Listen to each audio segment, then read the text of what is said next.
ensemble. Il est le Dieu de gloire, élevé dans les cieux. Personne n'est comme lui. Personne n'est comme lui. Personne n'est comme lui.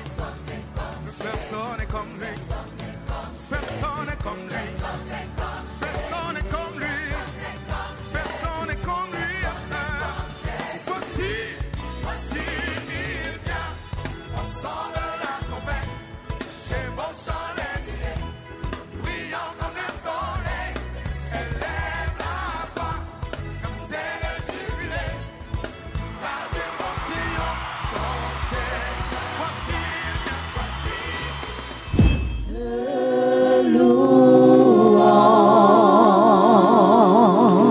J'ai dit oui, oui, oui. J'ai dit oui, oui, oui. J'ai dit oui, Seigneur. J'ai dit oui, Seigneur. J'ai dit oui, oui. J'ai dit oui, j'ai dit oui, oui, oui. J'ai dit oui, j'ai dit oui, oui, oui. J'ai dit oui, Seigneur. J'ai dit oui, Seigneur. J'ai dit oui. J'ai dit oui. J'ai dit oui. J'ai dit oui pour mon salut. Oui pour ma guérison. Oui pour ma délivrance. Oui, oui, oui, oui, oui pour ma bénédiction. Oui pour ma liberté. Je dis oui, Seigneur. Je dis oui, Seigneur. J'accepte la croix. Je porte la croix. J'accepte la croix. Je dis oui. Oui. Oui. Écoute-moi bien. Si tu acceptes de porter ta croix, si tu acceptes de porter la croix du Seigneur, comme Simon de Cyrène, qui porta la croix du Seigneur, ainsi tu vas participer avec lui à la mort à la croix. Tu seras ainsi crucifié avec Jésus, enseveli avec lui, pour ressusciter enfin avec lui. Et si tu acceptes de porter la croix, tu diras oui. Tu diras oui. Et que ton oui soit oui. J'ai dit oui, oui, oui. J'ai dit oui, j'ai dit oui, oui, oui. J'ai dit oui, Seigneur. J'ai dit oui, Seigneur. J'ai dit oui, oui. Oh, j'ai dit oui, j'ai dit oui, oui, oui. J'ai dit oui, oui. J'ai dit oui, Seigneur. J'ai dit oui, Seigneur. J'ai dit oui, oui, oui. Mes mains dans les tombeaux, Jésus. Oh, mes mains tombeaux. Oh, Jésus est Seigneur. Oh, même dans les tombeaux. Jésus est Seigneur. Oh, même dans les tombeaux. Oh, Jésus est Seigneur. oh, même dans les tombeaux. Jésus est Seigneur.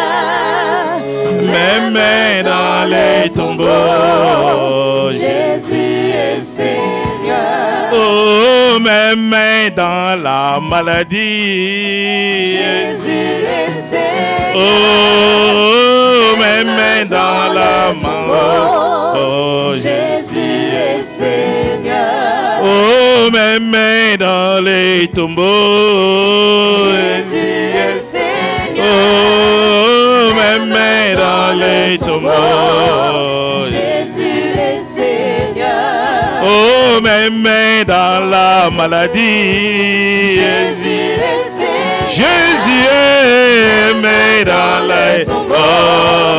Jésus est Seigneur. Oh, même dans la détresse. Jésus est Seigneur. Oh, même dans la détresse. Oh, Jésus est Seigneur.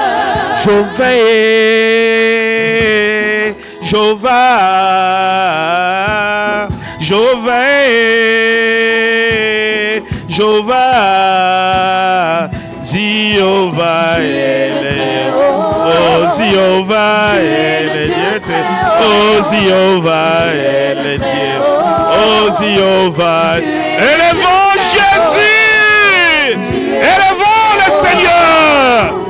Tu es le Dieu. Il triomphe de la croix de Golgotha.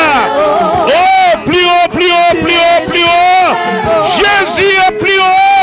Satan est tombé plus bas. Jésus est plus haut. Plus haut, plus haut, plus haut, Jésus.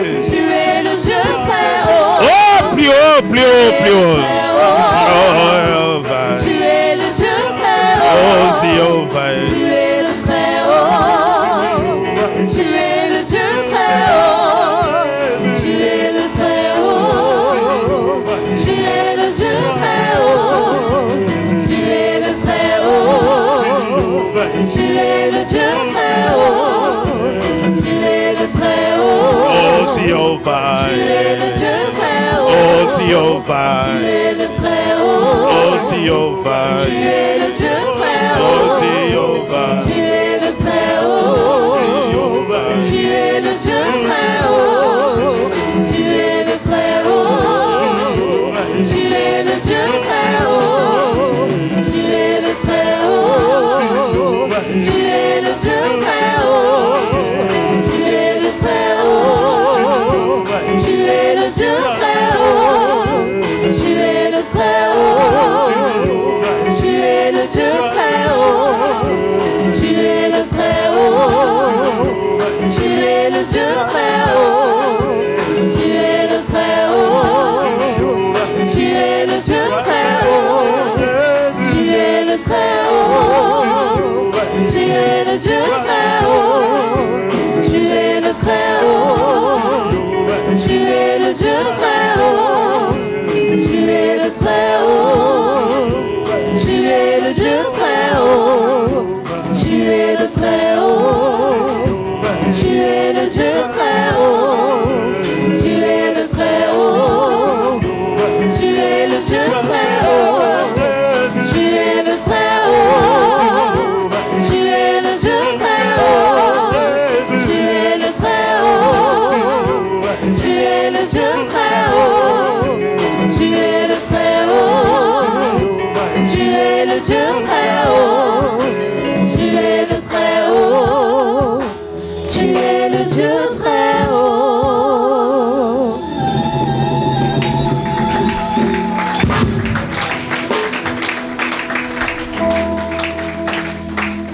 Seigneur notre Dieu,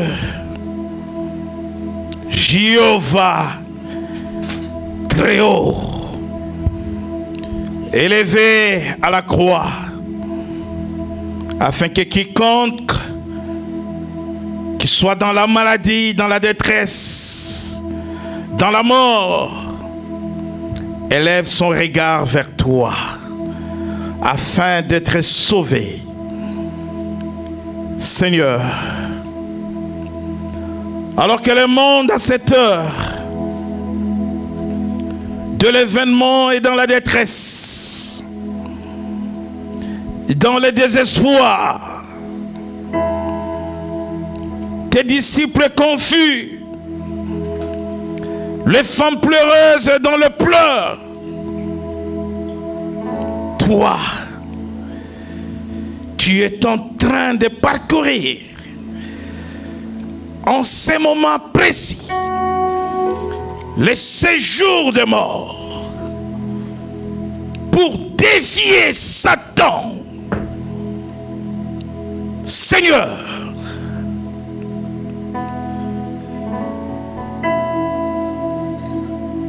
car c'est toi qui as le pouvoir, la puissance, le contrôle. C'est toi qui as les clés de la mort et des séjours de la mort. Seigneur, élève-nous ce soir dans une dimension prophétique de la croix.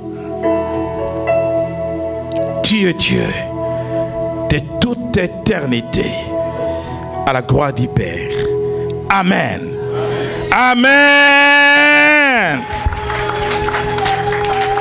Amen. Amen. Dis à ceux qui sont à tes côtés, ne crains rien. Jésus est en train de faire le boulot. Jésus est en train de s'occuper de Satan. En l'instant même, Jésus est en train de déployer toute la puissance dans le séjour des morts. Alléluia.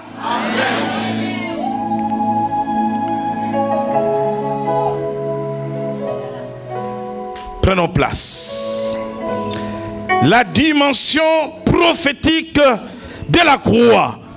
Bien-aimés, il se passe à la croix des choses phénoménales, des choses terribles, des choses inédites. Il se passe à la croix des choses inattendues.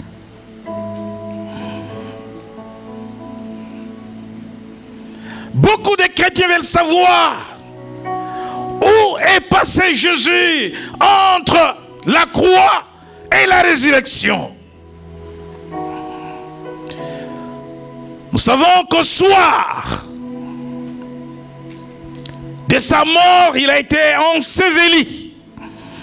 Et deux disciples fidèles, Nicodème et Joseph, et ses disciples, bien-aimés, faisaient partie du camp de ceux qui ont condamné le Seigneur, faisaient partie du Sanhédrin. Ils ont pris les risques. Vous savez que Nicodème un jour est allé voir le Seigneur la nuit. Il est allé le consulter la nuit. Mais voilà qu'à la mort du Seigneur, Nicodème et Joseph vont prendre le risque d'aller demander à Pilate, le gouverneur romain, le corps du Seigneur, parce qu'ils veulent l'ensevelir avec honneur. Parce que les Juifs brûlaient, jetaient à la poubelle les corps des condamnés. Ceux qui mouraient à la croix étaient maudits. Et leur dépouille n'avait aucune considération. Mais Jésus va être enterré dans un sépulcre où on n'a jamais enterré quelqu'un, et dans un carré des riches. Parce que Joseph était un homme riche. Jésus est mort parmi les brigands, mais il va être inhumé parmi les riches. Parce que toute richesse lui appartient. Bien-aimé, que se passe-t-il entre les soirs de son inhumation? Il ne pouvait être inhumé que vendredi soir.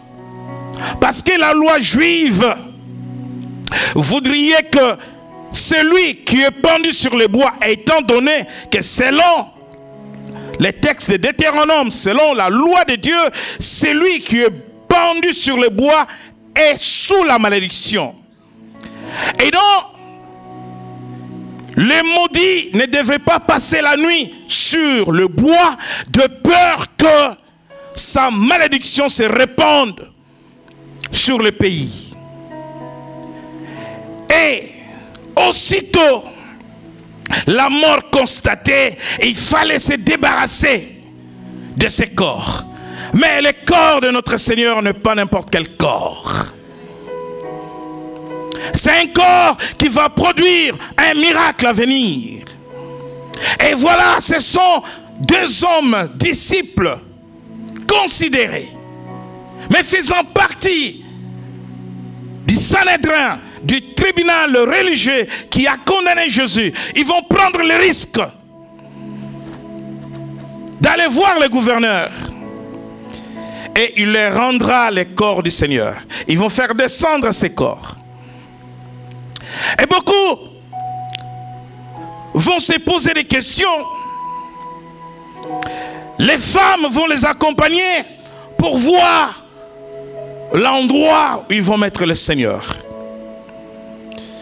Et sachant qu'ils reviendront le premier jour de la semaine avec des aromates de parfum pour embaumer le corps du Seigneur. Alors que ces corps ne devaient connaître ni pourriture ni corruption. Ignorant la promesse faite aux disciples que le troisième jour ils ressusciteraient, les femmes vont prendre soin de revenir le jour de la résurrection pour l'embaumer. Nous en parlerons demain. Mais une fois ensevelis, pendant que les disciples enfermés dans leurs pièces, hommes et femmes, les uns et les autres, tristes de cette mort brutale, violente, Jésus est en train de triompher. Jésus est en train d'inspecter le séjour des morts. Il n'est pas mort. Il est vivant. Il est en train d'inspecter. Il dit, je donne ma vie et je la reprends.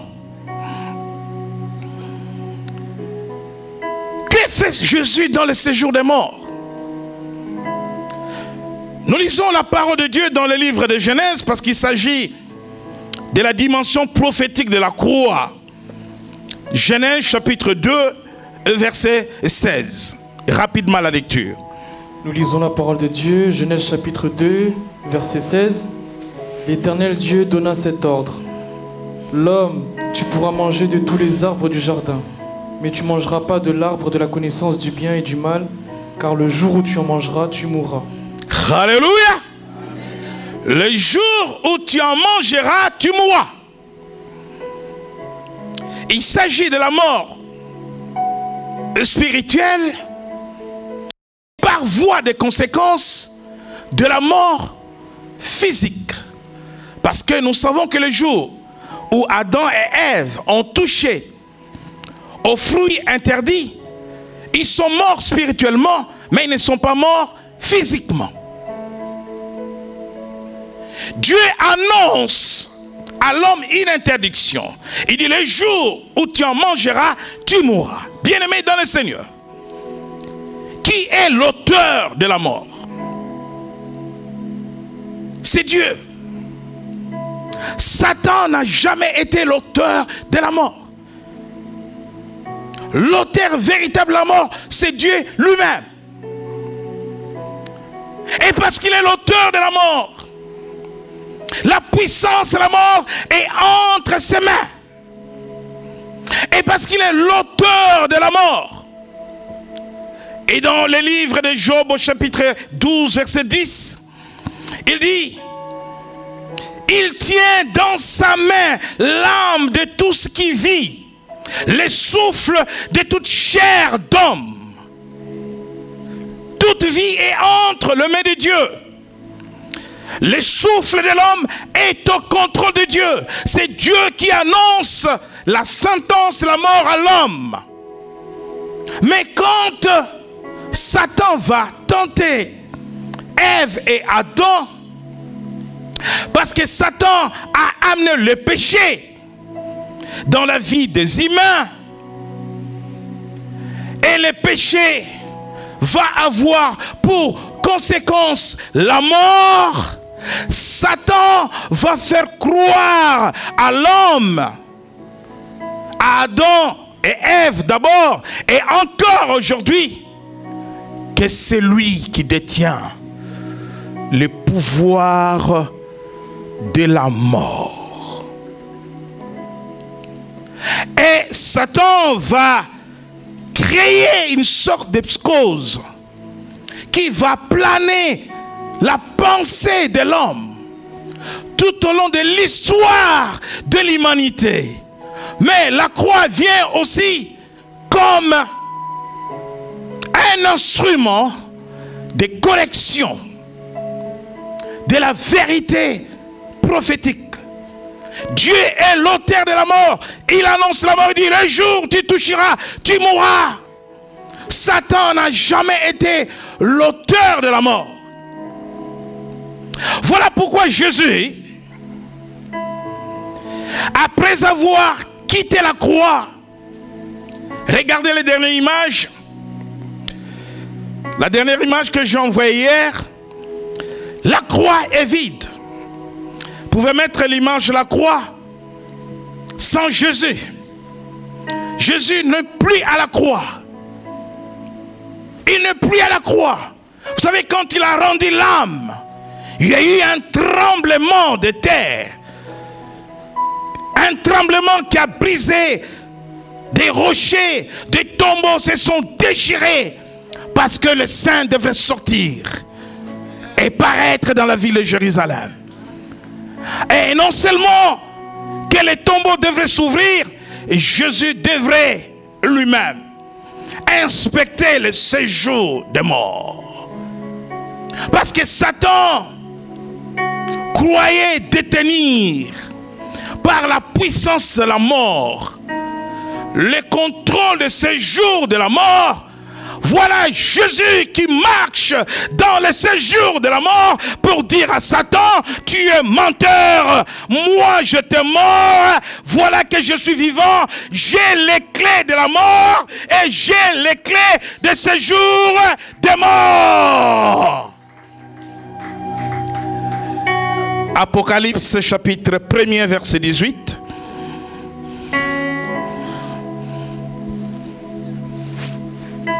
C'est le Seigneur qui parle. Apocalypse chapitre 1er verset 18. Je lis la parole au nom de Jésus. Je suis le premier et le dernier et le vivant. J'étais mort et voici je suis vivant au siècle des siècles. Je tiens les clés de la mort et du séjour des morts. Alléluia. Satan n'a pas la puissance de la mort. Satan n'a pas le contrôle de ton âme. Ton âme est entre les mains de Dieu. Et Satan a fait croire l'humanité qu'il pouvait donner la mort à qui il voulait donner la mort. Laisse-moi te dire aujourd'hui que le sorcier n'a pas le pouvoir et le contrôle de ton âme. Laisse-moi te dire aujourd'hui que le magicien n'a pas le contrôle et le pouvoir de ton âme. Parce que c'est Jésus qui détient la clé de la mort et de séjour de mort. Dans le séjour des morts se trouvent les âmes de ceux qui attendent la première résurrection et de ceux qui attendent le jugement de Dieu. Jésus est au contrôle des vivants et Jésus est au contrôle des morts. Ceux qui vont faire des incantations dans des cimetières sont dans les mensonges. Un mensonge total venant de Satan, parce que les maisons, les villes, les cités, les fleuves, les océans, même les cimetières sont au contrôle de Jésus.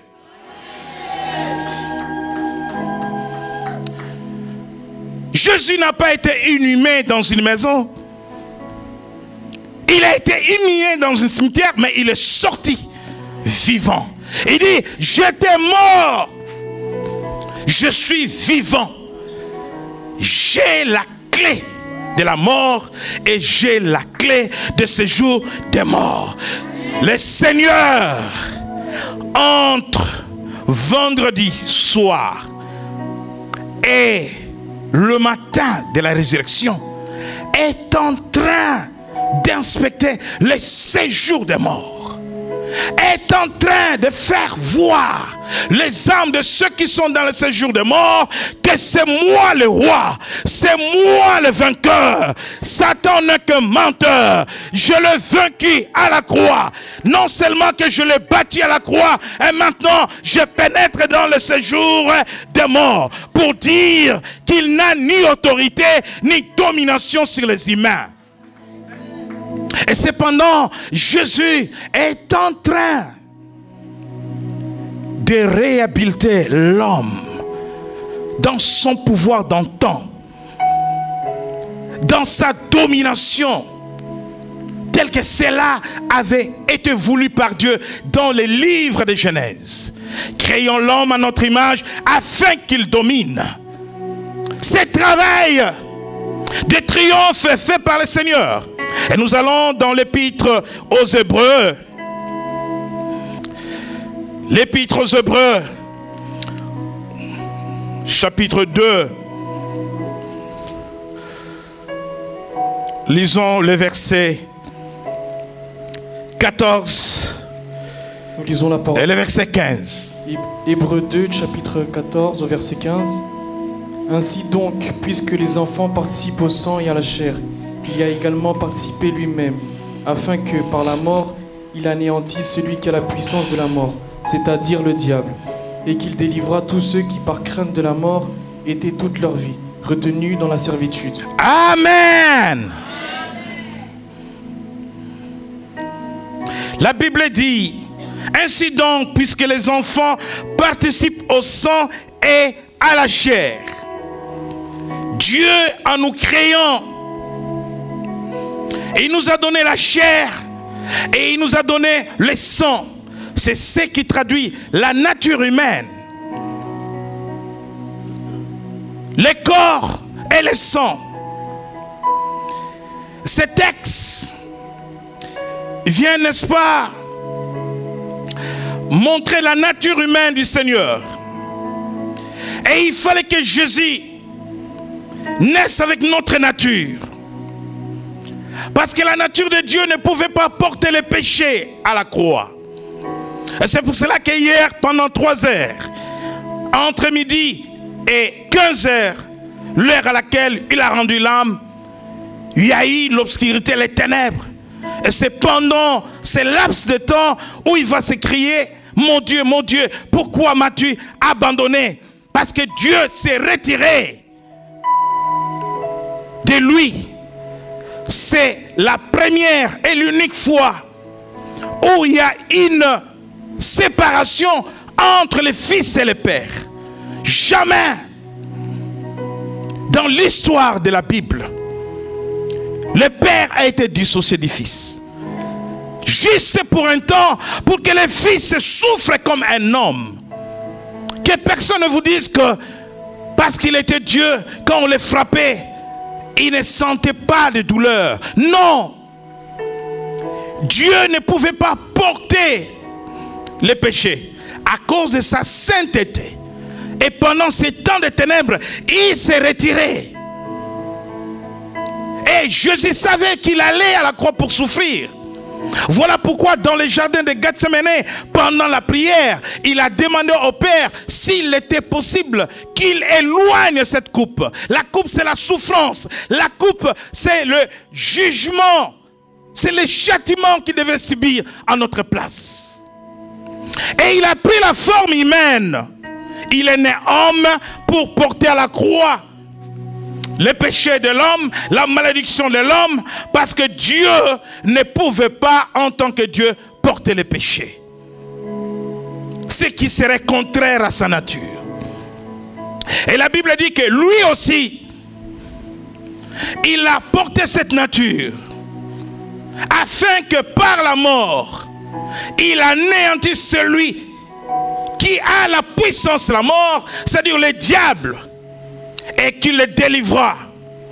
Tous ceux qui par crainte de la mort étaient toute leur vie retenus dans la servitude. Jésus est mort il y a plus de 2000 ans. Et à sa mort, il nous a délivrés de la peur de la mort, de la crainte de la mort. Mais savez-vous, plus de 2000 ans après cette délivrance, il y a encore des chrétiens qui sont dans la crainte de la mort. Tout homme qui reste dans la crainte de la mort est esclave du diable. Et tu as besoin de cette délivrance. Lorsque tu sais que c'est Jésus qui a la clé de la mort, lorsque tu sais que c'est Jésus qui a la clé de ce jour de mort, tu ne craindras pas la mort. La mort sera pour toi un passage obligé par lequel tu passeras de la mort à la vie éternelle. Parce que Jésus est passé de la mort à la vie, de l'ensevelissement à la résurrection. Et bien aimé dans le Seigneur, parce que Jésus nous a délivrés de cette servitude, de la peur de la mort. Lorsqu'on nous annonce ces maladies, nous sommes dans la peur. Mais si nous sommes enfants de Dieu, si nous sommes des rachetés, quel que soit ce qu'on nous raconte, quelle que soit la maladie qui menace notre existence, jamais nous n'avons la peur de la mort. Parce que mon âme n'est pas entre les mains de l'hôpital. Mon âme n'est pas entre les mains du médecin. Mon âme n'est pas entre les mains d'un sorcier. Mon âme n'est pas entre les mains de mon père. Mon âme n'est pas entre les mains de ma mère. Mon âme n'est pas entre les mains de mon oncle. Mais mon âme est entre les mains de Jésus. Il est le seul décideur. C'est lui qui a la clé. La Bible dit, lorsqu'il renferme, personne ne peut délivrer. Lorsqu'il ouvre, personne ne peut fermer. Lorsqu'il ferme, personne ne peut ouvrir. Mais dans ce triomphe de la croix, la Bible dit qu'il est venu afin de détruire les œuvres du diable. Dans 1 Jean 3, 8. Afin de détruire les œuvres du diable. Mais une grande délivrance de la croix pour nous nous est annoncée dans Colossiens. Allons lire Colossiens chapitre 2 versets 14 et 15. Nous lisons la parole de Dieu, Colossiens 2 du verset 14 au verset 15. Il a effacé l'acte dont les ordonnances nous condamnaient et qui subsistait contre nous. Et il a détruit en le clouant à la croix. Il a dépouillé les dominations et les autorités et les a livrées publiquement en spectacle, en triomphant d'elles par la croix. Parole du Seigneur. Deux grandes délivrances de la croix que je vais partager avec vous. Avant de vivre cela, par la démonstration de la puissance. Il a effacé l'acte dont les ordonnances nous condamnaient. La loi du péché nous condamnait à la mort. La loi de la malédiction nous condamnait. Les coutumes de nos ancêtres nous condamnaient. L'idolâtrie nous condamnait. La sorcellerie nous condamnait. La Bible dit que non seulement que nous étions condamnés par des lois, non seulement que nous étions condamnés par des ordonnances, mais ces condamnations, toutes ces condamnations subsistaient contre nous. Nous allons faire un peu de juridisme. Lorsqu'on dit qu'une condamnation subsiste contre une personne, c'est que cette personne a été condamnée en dernier ressort. Lorsqu'on parle du dernier ressort en droit, cela veut dire qu'il n'y a plus de recours possible pour réexaminer les cas de cette personne. Cela veut dire quoi? Si tu as été condamné par la loi de la maladie héréditaire ou de la maladie génétique, transmise de père aux enfants ou de mère aux enfants depuis des générations, tu es condamné à souffrir de cette maladie.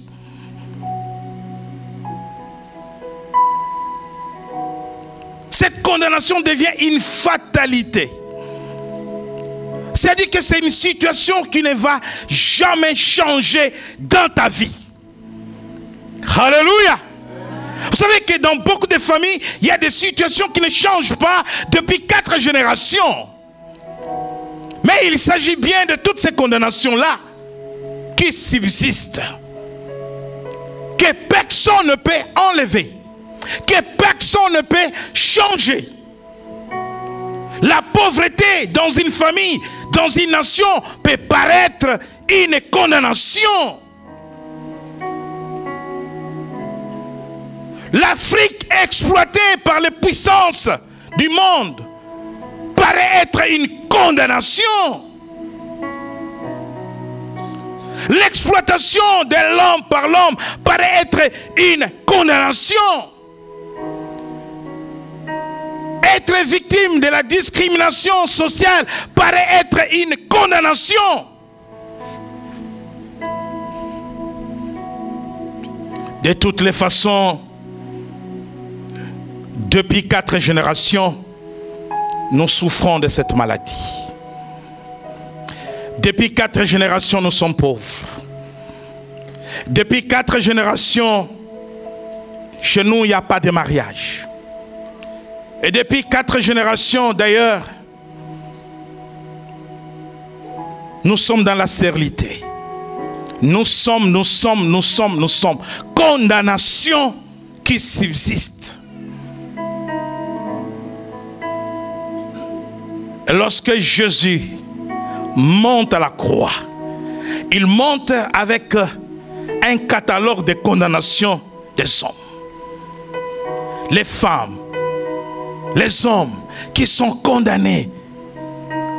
Lorsqu'une condamnation subsiste, cela veut dire que tu es condamné à vie. Alléluia. Vous savez, lorsque Satan condamne les hommes, il les condamne pour toujours. Des jugements sévères, sans appel. Il n'y a pas de voie de recours. Une condamnation qui subsiste. Jésus a changé la donne. Il a pris toutes ces condamnations. Il a lu acte de condamnation par acte de condamnation. Il a regardé les motifs de la condamnation.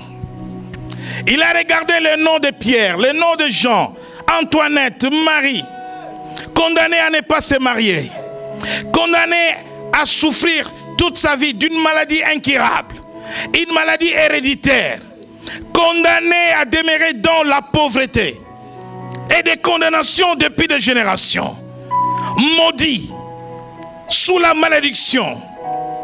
Il a regardé acte par acte, condamnation par condamnation.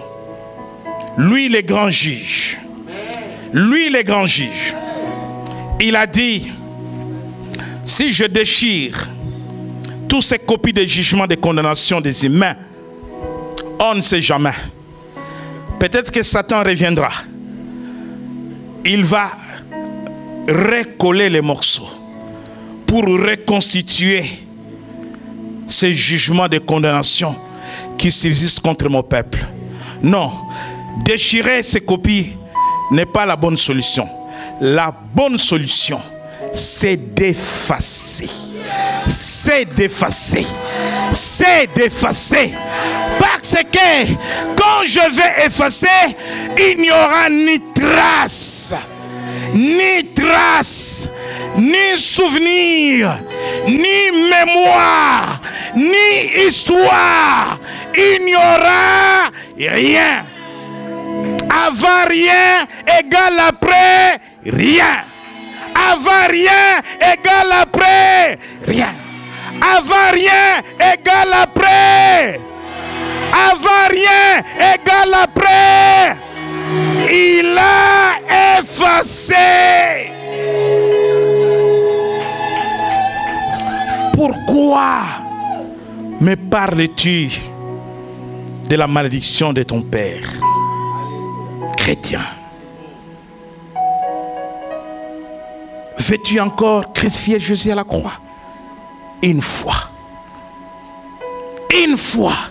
Pourquoi me parles-tu encore de la malédiction de ta famille? Pourquoi me parles-tu encore d'une maladie héréditaire?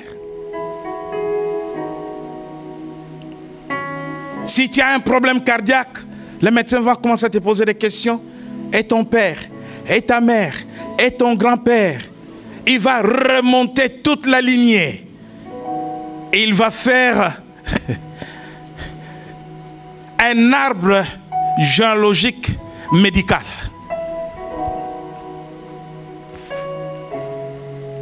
J'ai étudié cela en psychanalyse. L'arbre généalogique médical. Chrétien, dis au médecin, les maladies de mon père ne me concernent pas. Les maladies de ma mère ne me concernent pas. Parce que moi je sais une chose, que l'acte de condamnation a été effacé.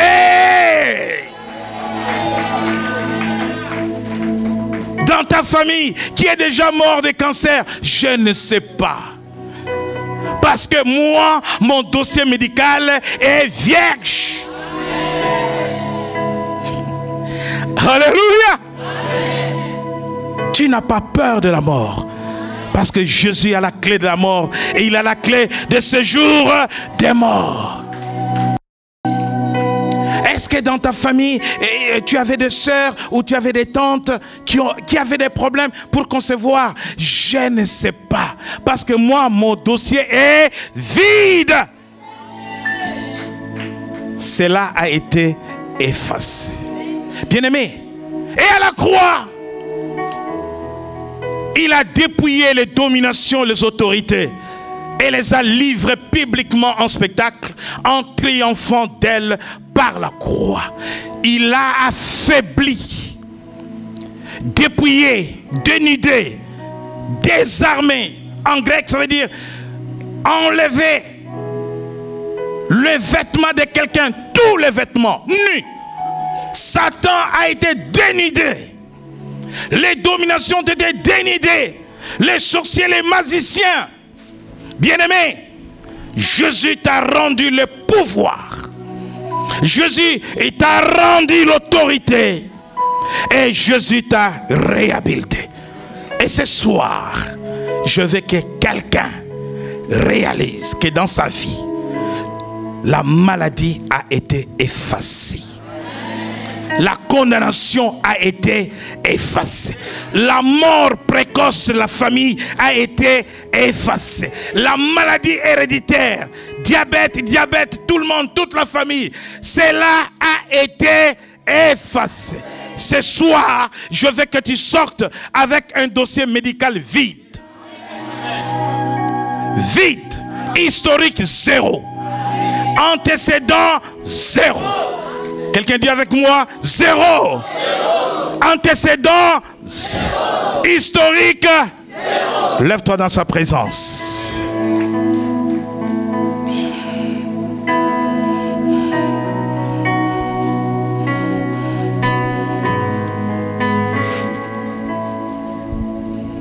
Il a effacé. Il n'y a aucune trace de ta condamnation. Bien-aimé, tu te culpabilises pour avoir par le passé fait des erreurs dans ta vie, commis des péchés, avorté, tué. Laisse-moi te dire que Jésus ce soir est en train d'effacer toutes les ordonnances de condamnation de ta vie. Les crimes que tu as commis ne comptent pas à la croix.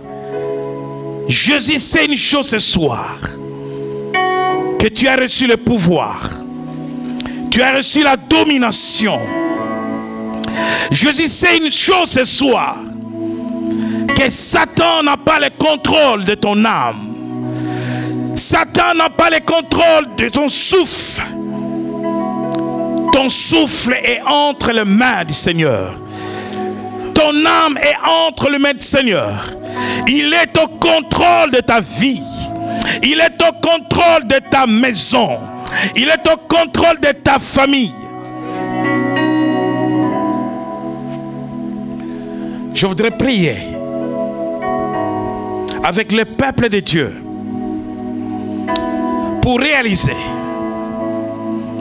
comme dans le dernier message que je vous ai envoyé à 18 h sur le baptême, comme je l'ai enseigné ce matin au baptême, il y a une relation profonde, spirituelle, entre le baptême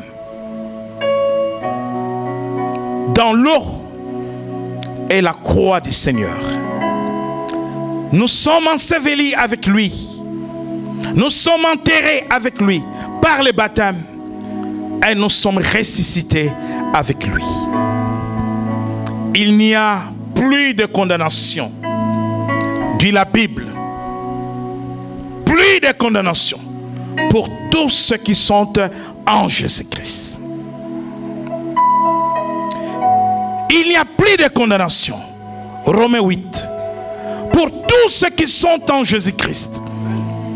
Sortez, bien-aimés, de l'emprisonnement des condamnations, des coutumes, des familles.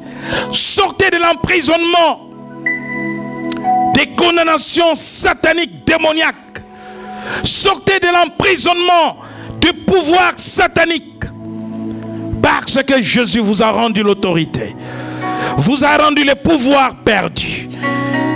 Et par ce maître sûr, tu reçois la guérison.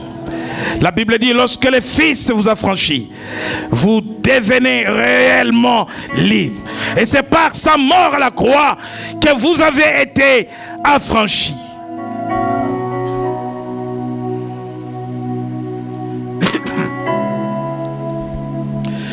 Je dis oui, oui, oui. Je dis oui, je dis oui, oui. J'ai dit oui, Seigneur. J'ai dit oui, Seigneur. J'ai dit oui, oui. J'ai dit oui, j'ai dit oui, oui. Mindo dit oui, j'ai dit oui, oui, oui. J'ai dit oui, Seigneur. J'ai dit oui, Seigneur. J'ai dit oui, oui, oui. Owen dit oui. Je dis oui, dit oui, j'ai dit oui, oui, oui. J'ai dit oui, Seigneur. J'ai dit oui, Seigneur. J'ai dit oui, oui, oui. Anto dit oui. J'ai dit oui, oui, oui. Anto dit oui. J'ai dit oui, oui, oui. J'ai dit oui, Seigneur. J'ai dit oui, Seigneur. J'ai dit oui, oui, oui. Puissant guerrier, dans les combats, Jéhovah est son nom. Guerrier, puissant guerrier, il a triomphé de domination des autorités à la croix de Golgotha. Guerrier, guerrier, guerrier, guerrier. Puissant guerrier. Puissant guerrier. Il est le guerrier. Dans le combat, Jéhovah est puissant guerrier. Oh, nous disons puissant guerrier. puissant guerrier. Fort dans le combat, Jéhovah est son nom. Bien-aimé dans le Seigneur, écoutez la prophétie en rapport avec la croix. Dans Genèse au chapitre 49, il s'agit de la bénédiction prophétique de Jacob. Mais Jacob parle à Juda, car Jésus venait de la tribu de Juda. Voilà pourquoi on l'a appelé le lion de la tribu de Juda. Juda est un jeune lion. Il revient du carnage, mon fils. Il revient du carnage.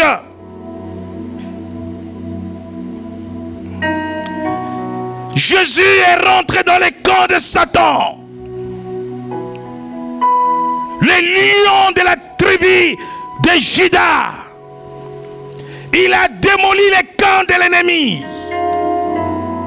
Il a réduit à miettes les dominations, les autorités, les pouvoirs. Et tout cela se passe à la croix. Bien-aimé dans le Seigneur, il est un puissant guerrier. Nous chantons puissant guerrier. Pendant que nous chantons, Jésus est en train de détruire la maladie, la mort. Jésus est en train de détruire les péchés par son sang. Jésus est en train de briser les chaînes. Jésus est en train de briser les liens des ténèbres, les liens de la servitude, les liens de la sorcellerie. Jésus est en train d'ouvrir les portes des prisons afin de rendre la liberté aux opprimés, aux captifs. Puissant guerrier, chantons ensemble. Oh, nous disons puissant guerrier. Puissant guerrier, fort dans le combat, Jéhovah est son nom. Oh, nous crions puissant guerrier. Puissant guerrier, fort dans le combat, Jéhovah est son nom. Oh, nous disons puissant guerrier. Puissant guerrier, fort dans le combat, Jéhovah Jéhovah est son nom. Nous disons puissant guerrier. Puissant guerrier, fort dans le combat. Jéhovah est son nom. Nous disons puissant guerrier. Puissant guerrier, Tu es puissant guerrier dans les combats. Tu es là pour libérer des vies. Jéhovah